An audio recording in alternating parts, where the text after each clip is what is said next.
Hello friends, you are most welcome in physics in easy way. मित्रों, physics in easy वे में आपका बहुत बहुत स्वागत है। हमें बड़ी खुशी है कि आप लोग हमारे वीडियो क्लिप को निरंतर देख रहे हैं और पसंद भी कर रहे हैं। तो आप लोगों के बीच इसी निरंतरता के क्रम में हम ऋजुरेखीय पथ पर गति से संबंधित तथ्यों को देख रहे हैं। हमने ऋजुरेखीय पथ पर गति से संबंधित समय विस्थापन ग्राफ, समय वेग ग्राफ, उनकी क्या विशेषता होती है, उनसे क्या तथ्य हमको मिलते हैं, ये सब देख चुके हैं। आज हम किसी वस्तु की गुरुत्व के अधीन गति से संबंधित टॉपिक को लेकर के आए। तो ये गति एक ऐसी गति होती है जिसमें वस्तु पर निरंतर गुरुत्वाकर्षण बल काम करता है और गुरुत्वाकर्षण बल काम करने के कारण वस्तु में एक त्वरण उत्पन्न होता है। जैसा कि आप जानते हैं कि किसी वस्तु पर यदि कोई बल आरोपित होता है तो उस बल के कारण वस्तु में त्वरण उत्पन्न होता है। तो चूंकि गुरुत्व के अधीन गति में वस्तु पर गुरुत्वाकर्षण बल लगता है, तो इस गुरुत्वाकर्षण बल के कारण वस्तु में एक त्वरण उत्पन्न होता है जिसको हम गुरुत्वीय त्वरण कहते हैं। तो सबसे पहले तो हम गुरुत्व के अधीन गति को देखेंगे कि वस्तु की ऐसी गति जिस पर गुरुत्वाकर्षण बल सतत रूप से काम करता है, या यदि कोई वस्तु गुरुत्वाकर्षण बल के अधीन गति करती है तो इस प्रकार की गति को क्या कहते हैं? गुरुत्व के अधीन गति कहते हैं। तो क्या लिखेंगे कि यदि वस्तु में गति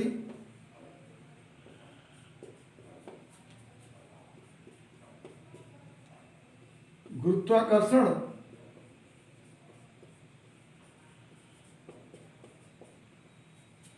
बल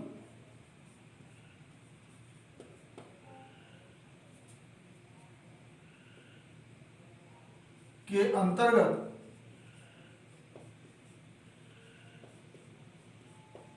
होती है तो वस्तु की गति गुरुत्व के अधीन गति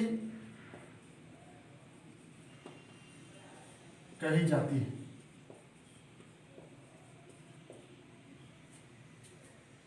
वस्तु पर गुरुत्वाकर्षण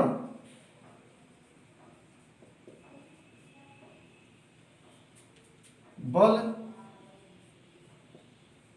के कारण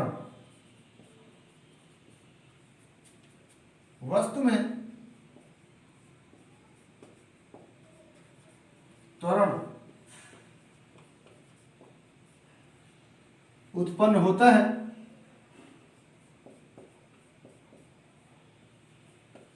जिसे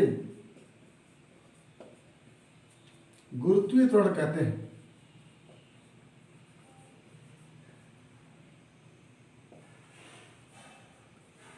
त्वरण कहते हैं इसे G से प्रदर्शित करते हैं।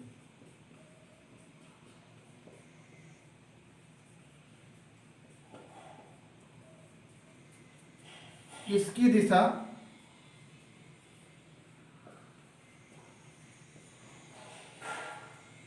पृथ्वी के केंद्र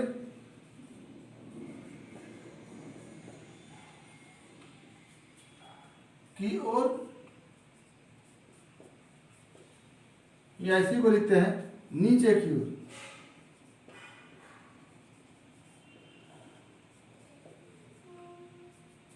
होती है। इसका मान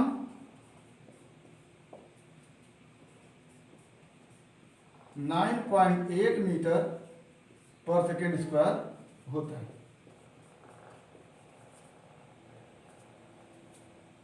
यदि वस्तु की गति नीचे की ओर हो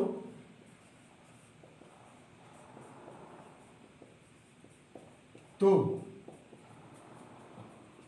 g का मान धनात्मक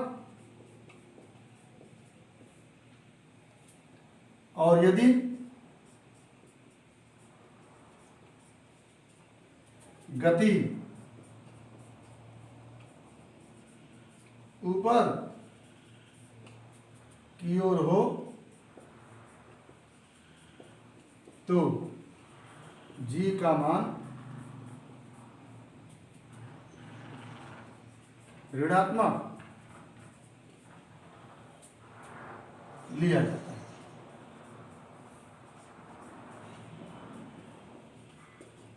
आगे स्वतंत्रता पूर्वक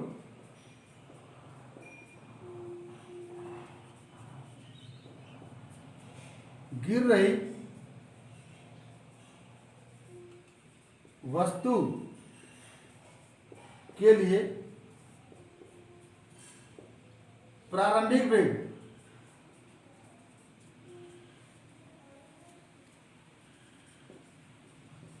u का मान 0 होता है।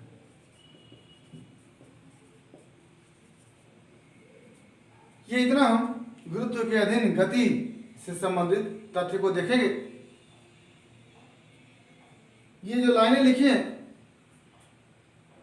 उसमें कुछ बिंदु है कि जैसे यदि वस्तु में गति नीचे की ओर हो, यानी गुरुत्वीय त्वरण g की दिशा नीचे की ओर है और वस्तु में गति भी नीचे की ओर हो, तो ऐसी स्थिति में g का मान धनात्मक लेंगे। और यदि वस्तु में गति ऊपर की ओर हो और g की दिशा नीचे की ओर है, तो ऐसी स्थिति में g का मान ऋणात्मक लेते हैं। और यदि वस्तु स्वतंत्रता पूर्वक गिर रही है, जैसे स्वतंत्रता पूर्वक गिरने का मतलब किसी ऊंचाई से वस्तु को छोड़ दिया जाता है तो वो स्वतंत्रता पूर्वक गुरुत्व के अधीन गिरती है। तो यदि वस्तु स्वतंत्रता पूर्वक गिर रही होती है तो वस्तु में प्रारंभिक वेग को 0 मान लिया जाता है। तो ये गुरुत्व के अधीन गति संबंधित तथ्य है। और गुरुत्व के अधीन गति के जो समीकरण होंगे उन्हीं 3 समीकरण से निकलते हैं जो ऋजुरेखीय पथ पर गति से संबंधित 3 समीकरण है। फर्क सिर्फ इतना है कि वहां पर जहां हम विस्थापन को यश से लिखते थे वहां पर हम विस्थापन को एच से लिखेंगे, क्योंकि वस्तु में गुरुत्व के अधीन गति ऊर्ध्वाधर दिशा में होती है, ऊपर नीचे होती है। तो ऊपर की तरफ विस्थापन या नीचे की तरफ विस्थापन को हम यच से लिखते हैं। और यहाँ पर गुरुत्वीय त्वरण है, जहाँ वहाँ पर सामान्य त्वरण था उसको ए से लिखा करते थे, एक्सेलरेशन ए से लिखा करते थे। यहाँ पर गुरुत्वीय त्वरण होने के कारण इसको हम जी से लिखा करेंगे। तो यहाँ पर 2 बातें हैं कि S is replaced by H and A is replaced by G. और यदि वस्तु नीचे की ओर गिर रही होती है तो जी का मान पॉजिटिव, और वस्तु यदि ऊपर की ओर जा रही होती है तो जी का मान निगेटिव होता है। यानी जी निगेटिव होगा तब जब वस्तु ऊपर की ओर गतिशील हो, और जी पॉजिटिव होगा तब जब वस्तु नीचे की ओर गतिशील हो, नीचे की ओर गतिशील हो। तो ये हमारे गति के 3 समीकरण लिखते वक्त इन बातों को ध्यान में रखना है। और अगला, यदि वस्तु स्वतंत्रता पूर्वक गिर रही होती है तो u का मान, प्रारंभिक वेग का मान क्या हो जाता है, 0 हो जाता है।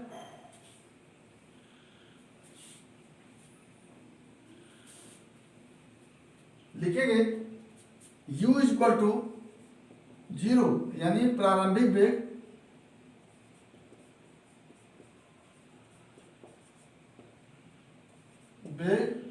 u इक्वल टू 0 कब?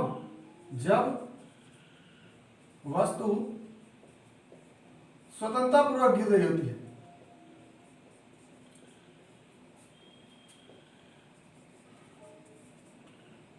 गिर रही है।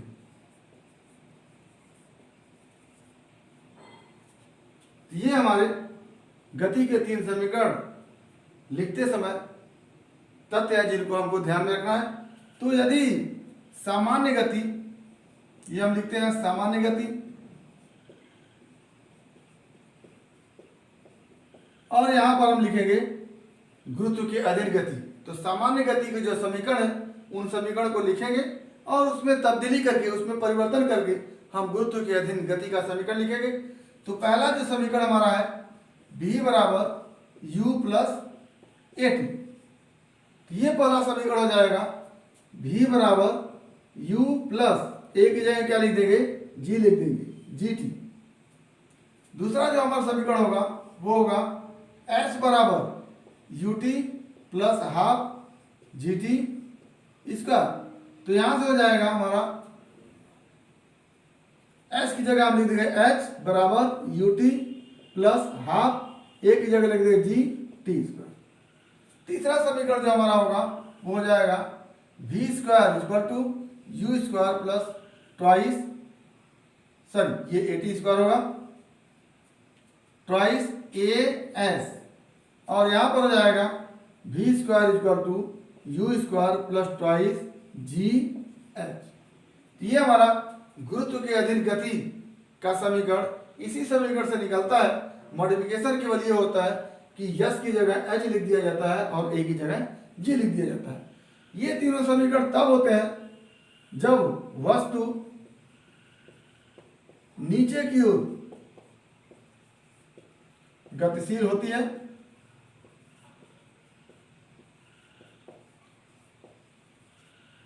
आगे फिर 3 समीकरण लिखेंगे जब वस्तु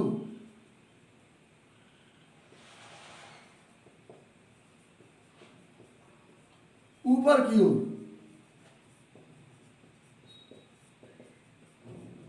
गतिशील हो। क्या हो जाएगा पहला समीकरण? यहां पर ऊर्ध्वाधर गति में ऊपर की तरफ अगर करें तो पहला समीकरण हो जाएगा v बराबर u। अब जब वस्तु ऊपर की ओर जा रही होती है तो g का मान माइनस लेते हैं, प्लस माइनस जी इंटू टी। तो यहां से हो जाता है v बराबर u माइनस जी टी। दूसरा समीकरण s की जगह h लिखेंगे, h बराबर u T plus half, g की जगह माइनस जी टी स्क्वायर। ये हो जाता है h बराबर u t minus half g t square. तीसरा समीकरण v स्क्वायर बराबर u square plus twice minus g H.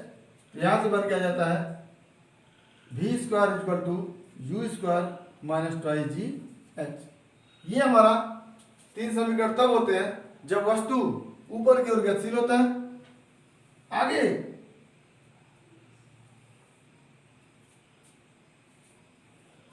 जब वस्तु स्वतंत्रता पूर्वक गिर रही होती है, क्या लिखेंगे? जब वस्तु स्वतंत्रता पूर्वक गिर रही होती है, गिर रही हो, तो आप जब वस्तु स्वतंत्रता पूर्वक गिर रही होती है तो u का मान क्या लिखते हैं? 0 लिखते हैं। तो ऐसी स्थिति में हो जाता है v बराबर u प्लस जी टी, और ये यहां से हो जाएगा v बराबर u की जगह 0 प्लस जी टी, और ये हो जाएगा v बराबर जी टी। दूसरा h बराबर u T plus half g t square. यहां से हो जाएगा h बराबर u का मान 0 into T plus half g t square हो जाएगा h बराबर हाफ जी टी स्क्वायर। तीसरा समीकरण हो जाएगा v square equal to u square plus twice g h. यहाँ से हो जाएगा v स्क्वायर इक्वल टू 0 का square plus twice g h. ये हो जाएगा v square equal to twice g h. ये हमारे 3 समीकरण हो गए जब वस्तु स्वतंत्रता पूर्वक गिर रही होती है, और ये हमारे 3 समीकरण हो गए जब वस्तु ऊपर की ओर गतिशील होती है, और ये हमारे 3 समीकरण हो गए जब वस्तु नीचे की ओर गतिशील होती है। तीन समीकरणों का उपयोग करके हम गुरुत्व के अधीन गति से संबंधित विभिन्न तथ्यों की जानकारी कर सकते हैं, या इस पर ढेर सारे न्यूमेरिकल आपके बुक में दिए गए उसको आप करेंगे, कुछ न्यूमेरिकल हम कराएंगे। तो आज हमारा ये टॉपिक गुरुत्व के अधीन गति से संबंधित रहा। उम्मीद करते हैं कि आपको समझ में आया होगा। इसके बावजूद भी अगर किसी प्रकार की कोई समस्या है तो आप हमारे YouTube चैनल के कमेंट बॉक्स में कमेंट करके या फिर हमारे WhatsApp नंबर पर कॉल करके अपनी समस्या का समाधान कर सकते हैं।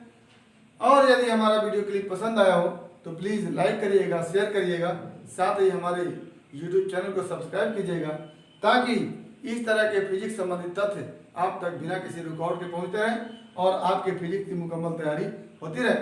तो आज बस इतना ही। भविष्य के लिए एक बार फिर आपको बेस्ट ऑफ लक। धन्यवाद।